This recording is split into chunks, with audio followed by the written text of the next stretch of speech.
bütün şəhərlərimizə rəhmət edir. Hocamın əslim səhi olsun, hocamın faydalı ol. 1992-ci il, Fevralın 25-dən İrvanlıqda keçən gecə Ermənistan silahlı qüvvələri və Sovet İmperiyasının 366-cı Motatıcı alayının iştirakı ilə hocam şəhərində işğal edərkən etnik Azərbaycanlara qarşı baş verdiyi saldırımıdır. 1958 ildən başlamış Ermənistan, Azərbaycan, Dağlıq Qarabağ münaqişəsi ən mühüm faciəli hadisələrindən biri Qarabağın ən qədim insan məskənindən sonra Xocalıda baş verdiyi soykırım olmuşdur. Bir gecənin içərisində Gedib Xocalı yerli işğal edilmişdir. Cinayətkar erməni qoşunlarının vəhşiliyi nəticəsində 613 nəfər öldürülmüşdür. Onlardan 106 nəfəri qadın, 70 nəfəri qoca, 65 nəfəri isə uşaq olmuşdur. 487 nəfər şikəst olmuş, 1275 nəfərə sür düşmüş, 8 adet sürgündə vəsb edilmişdir. 56 nəfər sürgü qəddamlıqla və amansızlıqla qətlə yetirilmişdir. 150 Xocalı sakininin tarihi hələ də məlum deyil. Azərbaycan xalqı və onun dövləti Xocalı faciəsini unutmur və unutmayacaqdır.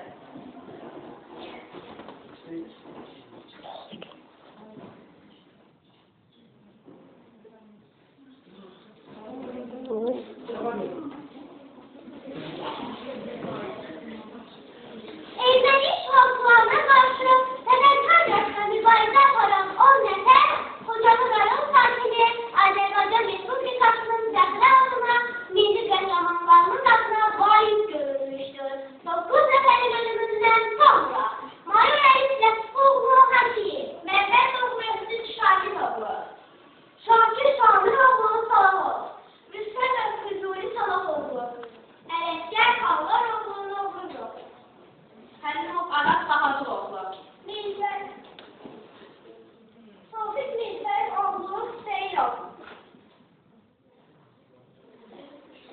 Bizim çar sürümdən özgə deyərlər, qulluğun olub ölümlər, ana məndən arxayn ol, məclini qatar, sağ solunda yatır toplar, kira haqqı haqdan satar, ana məndən arxayn ol. Yatırsanlar gidin candan, qorxusu yox səydən candan, türkülər qatır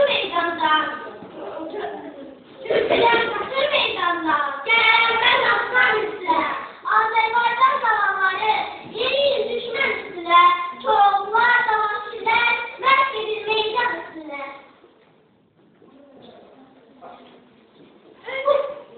Ölkəmizin paytaxtı Bakıda Xocalı soyqırımı qurbanlarının xatirəsində bir abidə ucalır. Abidə rəmzi məna daşıyır. Burada arzular gözündə qalan ananın fəryadı təsvir olunur. Bu, vətənlərdə olan ananın öz övladına bizim halımızı ünvanlanan harayıdır. Bütün dünya eynədə olan unutmayınların şahidi oldu. Azərbaycan Respublikasının Prezidenti Heydər Əliyev 1 mart 1994-cü ildə bu vaxtda xüsusi fərman vermişdir. Azərbaycan Respublikasının Milli Məclisinin qərarı ilə 26 fevral Xocalı soykırımı və Milli Mühakimə günü elan olunur. Bu barədə bütün beynəlxalq dövlətlərə məlumat verilmişdir. Azərbaycan xalqı Xocalı faciəsi haqqında ilk məlumatı milli qəhrəman Mübariz İbrahimovun çəkdiyi reportajlardan aldı. Çingiz Mustafayev'in çəkdiyi reportajlardan aldı. Çingiz Mustafayev Azərbaycan xalqına hər bir reportajıyla tanış olsa da dünya onu Xocalı'da çəkdiyi filmlə tanıdı. Bugün millətimiz yaman günüdür. Bugün ən dəhşətli zaman günüdür. Bugün Xocalı'nın aman günüdür. Bugün qan kokuyur vətən torpağı. Sağalar değildir vatan dağı.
Düzəlir. Şişmirsən, düzəlir. Hökümdarı Mircə Xalqan hələ dünyanı fəth etməmiş, belə bir hadisə ilə rastlaşır. Mənim xalqanım, Tunqullar elçi göndərir. O gəlsin görən nədir?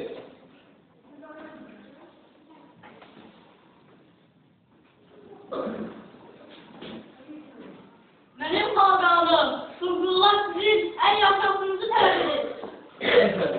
Verilməsin. Verilməsin. Xeyr, biz bir haftadan ötürü qonşu dövlətlə münasibətli olduq. Xalqın qanını tökə bilməli, ən yaxşı atımı verin aparsınlar. Bir qədər sonra yenə də Tunqullar Mete'nin yanına elçi göndərirlər.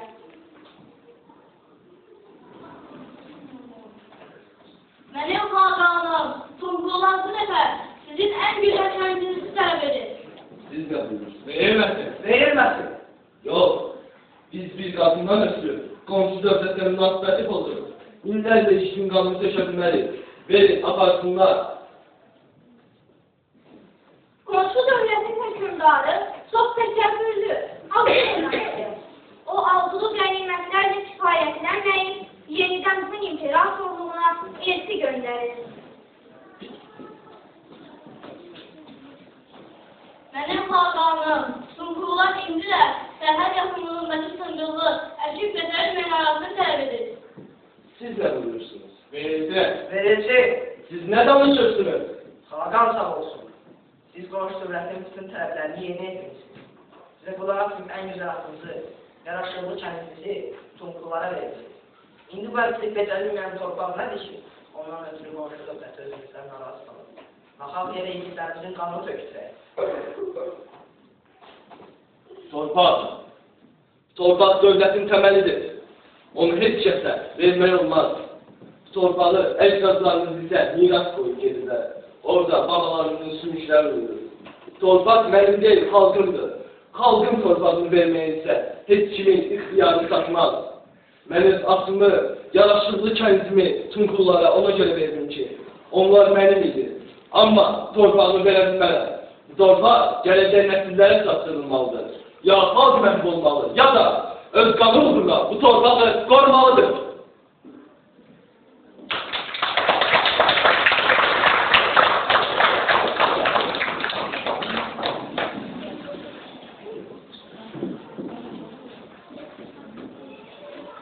Keçdi bu yerlərdən, vurğunum keçdi. Udub papalasın, suyundan içdi. Köçdü sonra barda, gölündən göçdü. Kimsəsiz, sahipsiz qalan Qarabağ. Tek saralan, solan Qarabağ. Sızır bizdə neçə iz qaldı. Tərk edilen neçə dərə düz qaldı. Yurumluqda oğul qaldı, qız qaldı. Ana səsini yolan Qarabağ. Gözləri boşalan, dolan Qarabağ. Ev eşiği ulu yurdum falandı. Od quruldu, alovlara qalandı. Dayanmadı, dağı daşı dolandı. Gecə gündüz ağlayan Qarabağ. Yurd yerimiz olub falan Qarabağ. Neydi sən? Ən fərman etməyir. Arxalıdır deyə gücüm yetməyir. Bu icranın sonu niyə bitməyir? Sən alasan, biz də qalan Qarabağ. Həqiqətlə olub yalan Qarabağ. Görəsən bu həssət bitən olacaq. Ağrılar, acılar ötən olacaq. O yerdə mən qalsam vətən olacaq. Basılıb Şuşa qalan Qarabağ. Sağalmaz dərdlərin yaran Qarabağ. Gənclər qarı, qarı düşmən gənclər qarı. Delirkəndir bu torpağı, biz seni dağınız sevməyələr. Dərək çəkər, dağız qala, naşaq düşdün, həm xəyala. Yedirsən yağlı şəkər qarabağ. Səni gözlə ağız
Rayon tədbirində də sizin gördüyünüz bu məktəblilərimiz elədilər və rayon ictimaiyyətinin çox hoşuna gəldiyini deyir ki, bütün tədbirləri belirlərkən hazırlamaq lazımdır. Mənim ən böyük yarışlarımdan biri qələbə günündə, Ocaqlıda, Şurada, Zəngilanda, Qubasıda, Kəlbəcərdə, Ağdamda, Zədəcərdə, bir sözlə erməni teröristləri, erməni əsgərləri tərəfindən qəsb edilən, işğal edilən və bu gündə gedə bilmədiyimiz torpaqlarda qeyd etməkdir. Mən arz edərdim ki, çox yaxın gələcəkdə biz tək Dağlıq Qarabağa yox, 100 il ərzində Rus imperiyasının köməyi ilə qəsb edilən, işğal edilən və ermənilərə verilən Zəngəzurumuza, Gülşən halımıza, İrəvan halımıza gedə bilər. Sizə isə bu cür önəmli tədbirlərə ürəklə hazırlaşdırmaq üçün təşəkkür edirəm.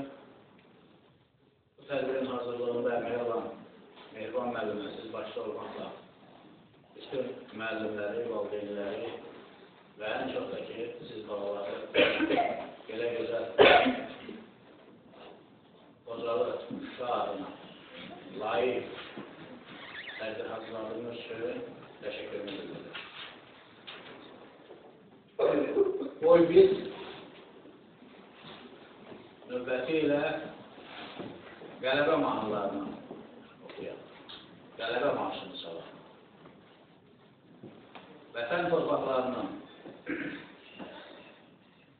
alınması üçün bütün xalqa, bütün millətə, hərbiçilərimizə xüsusilə.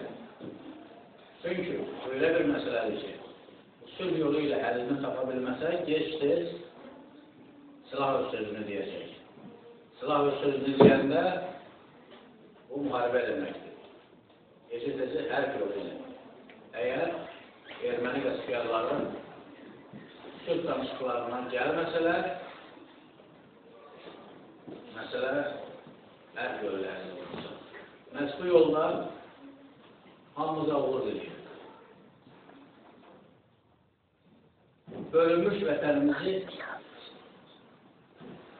şimal və cənublu otaylı vətənimizi görürsünüz ki, bizim xalqın irəliləyişini, bizim xalqın inkişafını gözü götürməyən, bizi sevməyən, Türk millətinə qəlim kəsilən yağı düşmənlər parçalaya gelirdir. Lakin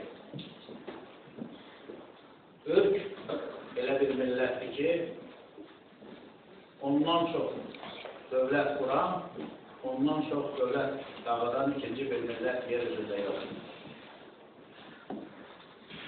Türk xalqlarının tarixini öyrənməli, Türk tarixində şanlı səhvələr yazan babalarımızın qəhrəmanlığını nümunə götürməyi, Türk'ün öz torpağını, millətini, vətənini, anasını, ailəsini necə qorumalı, dərindən öyrənməyi sizə tövsiyə edir. Və onda siz məsləhət görərdim ki, Türk'ün keçmiş tarixini öyrənmək üçün tək öz tariximizə, tarixçilərimizə, onların səlnamələrinə, tarixi əsərlərinə yox, dünyanın tarixçilərinə, dünyanın şərqşünaslarına, dünyanın türkoloqlarının əsərlərinə müraciət edir. İnternet səhifələrində bu əsərlər demək olar ki, hamısı var. Murad Hacı'nın, Lev Gumilyovun, hətta Anna Asmatoğlu'nun şehirlərində o türkü görəcəksini qalır. Piyatrovskinin oxumalı sizə məsləhət görürlər. Yəni, onların gözü ilə Türk dünyasına baxanda Türk'ün əzəmətini, Türk'ün böyüklüyünü, yenilməzliyini hiss edəcək.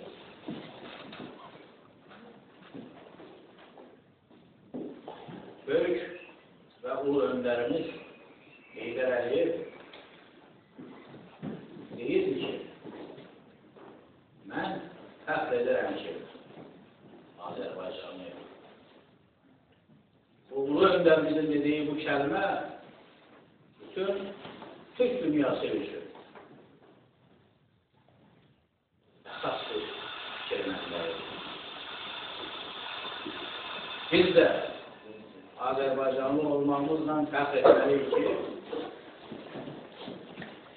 belə böyük, qəhrəman, vətənini sevən, dağılmaqda və xəritədən silinməkdə olan Azərbaycanımızı yenidən ayaq üstə qoyaq, yenidən birləşdirək, yenidən dirçəldək, yenidən layiqli bir dövlət qura bilir.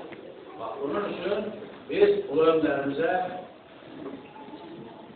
Heydər Əliyevə borcluyuq.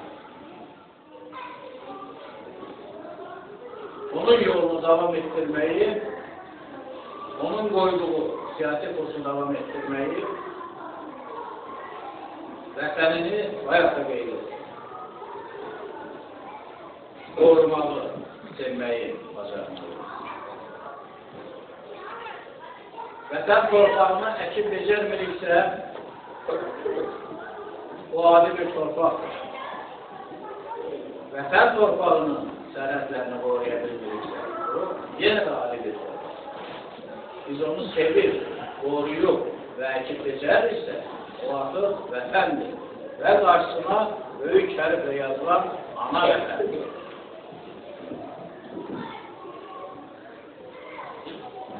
Yenə də bayaq fikrimə qayıdıram, vətənimizi bütöv görmək üçün, itirilmiş torpaqlarımızın qaytarılması üçün Ulu Tanrı'dan bizim millətə güc və qüvvət verməsini arzu edir. Geç ya tez etdikləri vəhşiliklərə görə,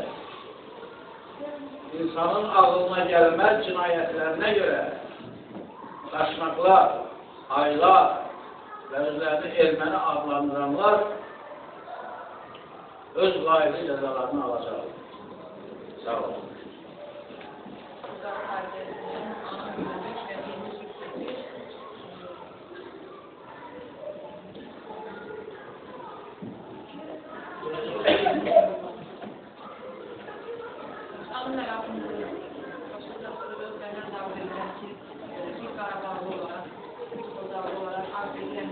İnşallah karşıdaki illərdə biz torpaqlarda öz dədə-baba ocaqlarımızda öz babalarımızın, öz əzizlərimizin gəlimiz.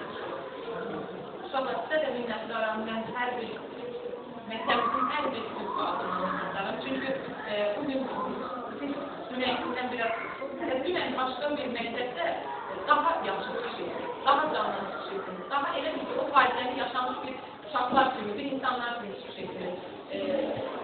Yəni, siz başqa yerdə özünüzü daha yaxşı gözlə verirsiniz. Nəinki öz məktəbinizə mən bugün istəyirəm ki, siz öz məktəbinizə sıxıldınız. Amma dünən orada, elə bir ki, ən azı bir çıxış vaxtı bu səmrarı mənimlə dedim. 10 dəfə biz almış aldık. Siz hər şeyinizdən, hər çıxışınızdan sonra orada almışlar.